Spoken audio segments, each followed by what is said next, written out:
Ayan guys, makikita natin na na-receive natin sa ating GCash account yung winidraw natin na 320 pesos sa ating platform na Hello everyone! Welcome back to my YouTube channel, Neslac Money TV. At kung bago ka pa lang sa aking channel, please don't forget to subscribe and click the notification bell para lagi kang updated kapag may ina-upload akong video on tutorials, free earning apps, websites at iba pang online earning platforms na pwede nating mapagkakakitaan gamit lang yung ating cellphone at computer.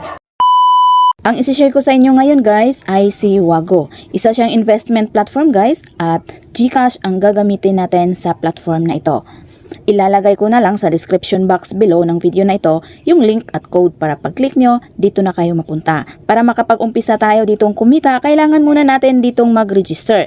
I-fill up lang natin itong kanilang registration form. Ilagay lang natin dito yung ating active mobile number o my GCash. Then enter lang natin dito yung ating password. Then dito guys sa OTP, itong code sa gilid lang ang ilagay natin dito. Then itap lang natin itong register.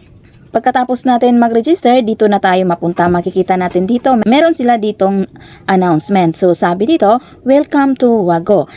Release date is October 28, 2024. Then get 20 pesos for registration. Then get 5 pesos for invitation registration. Sa subordinate recharge naman guys, makakakuha tayo dito ng 30% cash reward for earning money.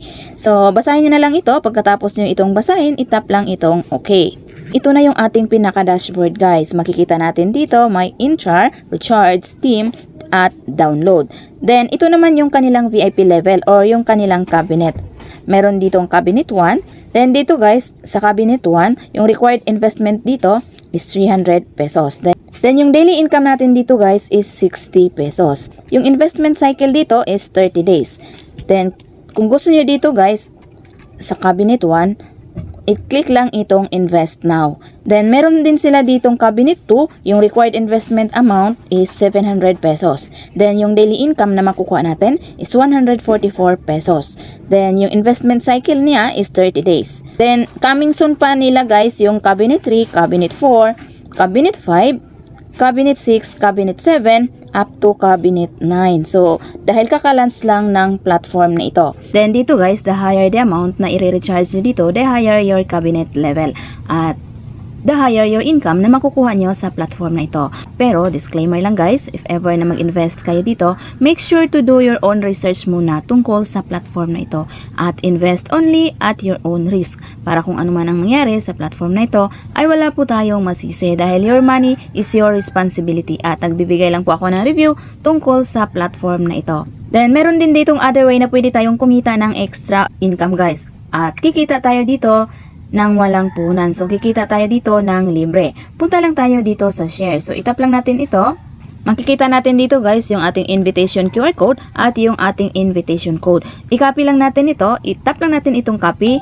Then, i-share lang natin ito sa ating friends sa Facebook, YouTube, Telegram groups, Instagram, Twitter, WhatsApp, TikTok at sa iba pang social media platform. Then, kapag may nag-register at nag-recharge ka, gamit yung ating referral link, ay kikita tayo dito guys ng up to 13% na komisyon. So, kikita tayo dito ng libre.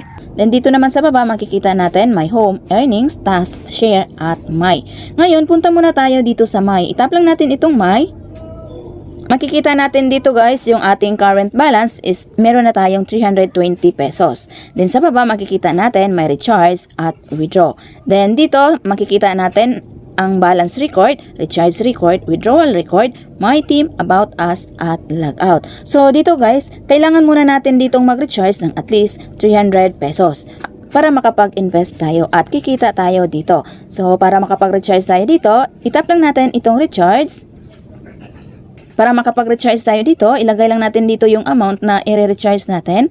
Then, pwede din tayo ditong pumili dito guys ng amount. So, meron na sila ditong nakalagay na amount. May 300 pesos, 700 pesos, 1,500 pesos, 3,000 pesos, and up to 100,000 pesos. Then, itap lang natin itong recharge now. Then, ma-direct na tayo sa ating GCash. So, itap lang natin itong recharge now. So, ayan guys. Ma-direct na tayo dito sa ating GCash account. Then, intay lang natin dito yung ating GCash number. And itap lang natin itong next. Then, papasok na yan sa ating platform. Ngayon guys, back tayo sa ating platform. So ayan guys, makikita natin meron na tayong current balance na 320 pesos. Dahil nakapag-recharge na tayo ng 300 pesos at naka-receive tayo ng libreng 20 pesos pagka-sign up pa lang natin. So dahil meron na tayo ditong na-deposit na 300 pesos, ay pwede na tayong mag-invest. So punta lang tayo dito sa home. Dito tayo ngayon guys sa cabinet 1 dahil yung dineposit natin is 300 pesos. So itap lang natin itong invest now para kikita tayo. So, i-purchase lang natin yung cabinet 1. Itap lang natin itong yes. So, ayan guys, succeed na siya. So, itap lang natin itong okay. So, ayan guys, makikita natin dito sa ating earnings, running na yung ating investment today. So, dito guys, per hour ang kitaan sa platform na ito. At kikita tayo dito guys ng 2 pesos and 50 centavos bawat oras or per hour. So, ayan, makikita natin meron na tayo ditong earnings.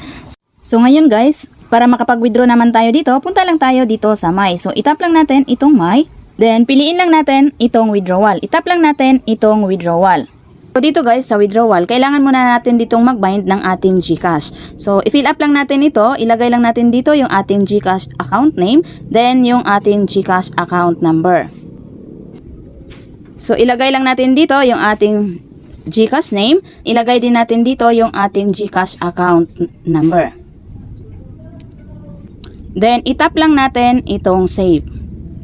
So, para makapag-withdraw tayo dito, itap lang natin itong withdrawal. So, itap lang natin ito guys.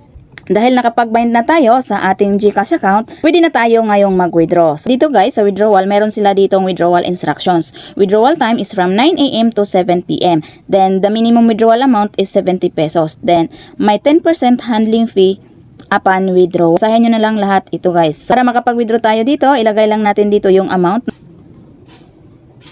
Ilagay lang natin dito yung amount na i-withdraw natin.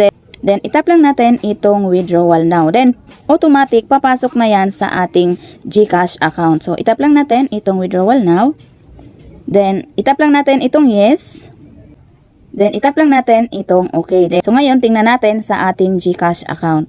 Ayan guys, makikita natin na na-receive natin sa ating GCash account yung withdraw natin na 320 pesos sa ating platform na Wago. At 288 pesos na lang yung na-receive natin dahil binawasan siya ng 10% na handling fee. Saglit lang guys, pumasok agad sa ating GCash account. So ngayon guys, tingnan natin yung status ng ating withdrawal today. So punta lang tayo dito sa withdrawal record. Itap lang natin ito. So ayan guys, makikita natin success yung ating withdrawal today at pumasok agad sa ating GCash account. At dahil na-receive natin sa ating GCash account yung withdraw natin na 320 pesos, ibig sabihin na nagpapapay out ang website na ito. Pero disclaimer lang guys, if ever na mag-invest kayo dito, make sure to do your own research muna at invest only at your own risk. Para kung ano man ang mangyari sa platform na ito, ay wala po tayong masisi dahil your money is your responsibility at nagbibigay lang po ako ng review tungkol sa platform na ito. So hanggang dito na lang yung ma-share ko sa inyo.